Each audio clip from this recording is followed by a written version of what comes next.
Maligayang pagdating sa bidyong ito at sa pagkakataong ito ay pag-uusapan natin ang tungkol sa mga paupahang kotse. Kaya gaya ng nakikita mo sa menu ng mga kotse, magkakaroon ka ng opsyon na gawin ang pagrenta ng kotse. Ang unang opsyon, gaya ng nakikita mo rito, pareho lang ang drop-off. Kaya kinuha mo ang kotse at iniwan ito sa parehong lugar. Pero kung sa anumang kadahilanan, halimbawa, makarating ka sa isang lugar, ngunit kailangan mong magmaneho papunta sa ibang lugar at doon ihatid ang kotse, kailangan mong piliin ang opsyong ito ng ibang drop-off. Mahalaga. Magtataas yan ng presyo. Isa itong sorpresa, gaya ng dati, ngunit isa itong opsyon. Kaya ang unang bagay na kailangan mong gawin ay piliin ang lugar kung saan mo gustong kunin ang iyong sasakyan. Kaya halimbawa, inilalagay ko ang Lisbon sa Portugal at kadalasan lahat ay kumukuha ng mga kotse mula sa mga paliparan. Pero gaya ng nakikita mo, may iba't ibang lugar malapit sa Lisbon kung saan ko pwedeng kunin ang kotse ko. Ganoon din sa ibang mga lungsod. Kaya siguraduhin piliin mo ang tamang lugar para kunin ang kotse. Ilalagay ko na ang paliparan. Ngayon, ang pagkamamamayan ng bansa. Kaya mahalaga ito tungkol sa insurance, depende kung nasa Europe ka, kung nasa Amerika ka. Lubos nitong binabago ang mga presyo at mga kondisyon. Kaya siguraduhin piliin mo ang tamang bansa sa reserbasyon.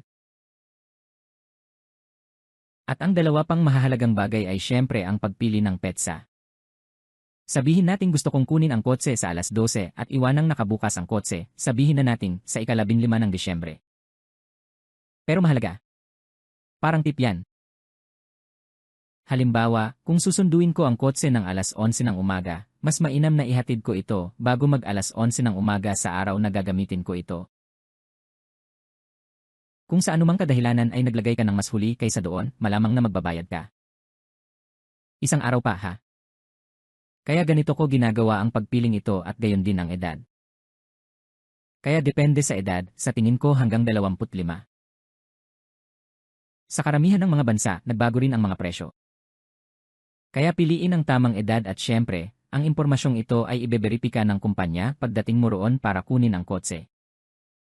Ngayon, hanapin natin at tingnan kung anong mga opsyon ang mayroon tayo para sa mga opsyong ito. Kaya medyo mabilis ito. Gaya ng nakikita mo, ipinapakita nito na mayroon akong mga filter sa kaliwa para maiayos ko ang presyo ayon sa mababa hanggang mataas o mataas hanggang mababa. Mayroon akong ilang uri ng sasakyan, mga filter, ilang lokasyon, kung ito ay otomatiko o manual o kahit ano pa. Pero para sa sitwasyong ito, ipapakita ko sa iyo kung anong mga uri ng halimbawa ang mayroon ka rito. Kaya ito ang pinaka-ekonomikong kotse na aming natagpuan. Kapag pinindot mo ang i-select, ipapakita nito ang kumpanyang gumagawa ng presyo at kung magkano ang babayaran mo para sa partikular na halimbawang ito. Kaya ito ay 16 na euro lamang sa isang araw. Iyan ay isang kabuang 48. Ang budget ang pinakamababa, ang pinakamababang presyo rito. At para ito sa Fiat Vesta o katulad nito dahil hindi nila palaging ginagarantiyahan ang parehong uri ng kotse. Kaya kung pupunta ka sa Avis, ibang kotse yon. Ito ay isang 208 o katulad at tumataas ang presyo at iba pa.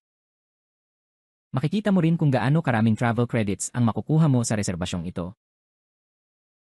Kung gusto mong pumili ng ibang uri ng kotse, syempre, pwede kang sumakay ng, sabihin na nating, isang SUV.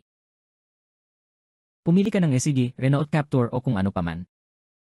At syempre, habang pababa ka, pwede kang maglagay ng mga dekalidad na kotse at makikita mo rito ang lahat ng uri ng iba't ibang opsyon. Kaya ito ang pipiliin ko. Galing ito sa 6th. Para pumili kung paano gumawa ng reserbasyon. At sa susunod na hakbang, may ilang mahahalagang punto.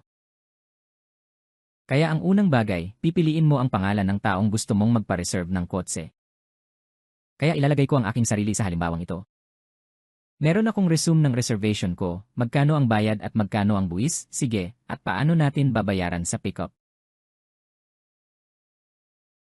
Ang ibig sabihin yan, gaya ng nakikita mo, hindi ka magbabayad dito, okay? Magbabayad ka lamang pagdating mo sa ika-6 sa halimbawang ito, sa nagtitinda. Kaya babayaran lang ito kapag kinuha mo na ang kotse. Ngayon, mahalagang suriin mo ang impormasyong ito dito mismo. Kaya magkiklik ako rito at gaya ng nakikita mo, makikita mo ang lahat ng uri ng impormasyon na may kaugnayan sa kotse.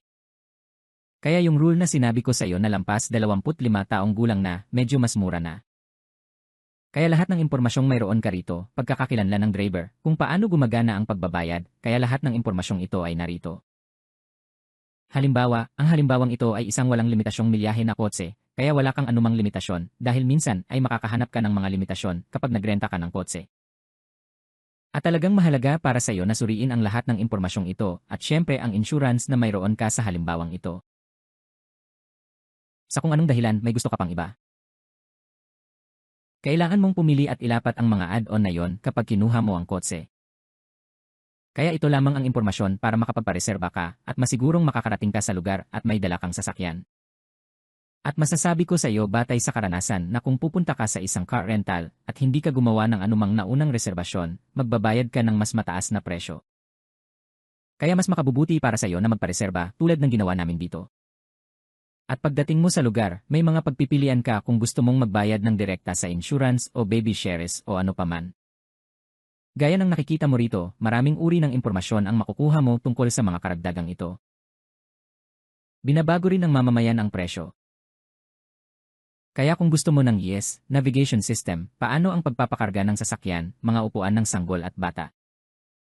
Kaya lahat ng impormasyong ito ay nakasaad dito, pero gaya ng sinabi ko sa iyo, kailangan mong magbayad ng direkta kung gusto mo ang mga ito pagdating mo sa lugar at tataas ang mga ito kumpara sa presyong nakikita mo rito. At muli, para lang tandaan, ito ay isang presyong babayaran mo kapag kinuha mo na ang kotse, hindi ngayon. Ito ay isang reserbasyon lamang na walang bayad na babayaran mo kapag kinuha mo na ang kotse. Kaya naman napakahalaga nito para sa iyo muli. Kung gusto mong mag-book at umarkila ng kotse, siguraduhin gawin ito online dahil makakatipid ka ng malaki. Kaya ito ang impormasyon tungkol sa pagrenta ng kotse at magkita-kita tayo sa susunod na module.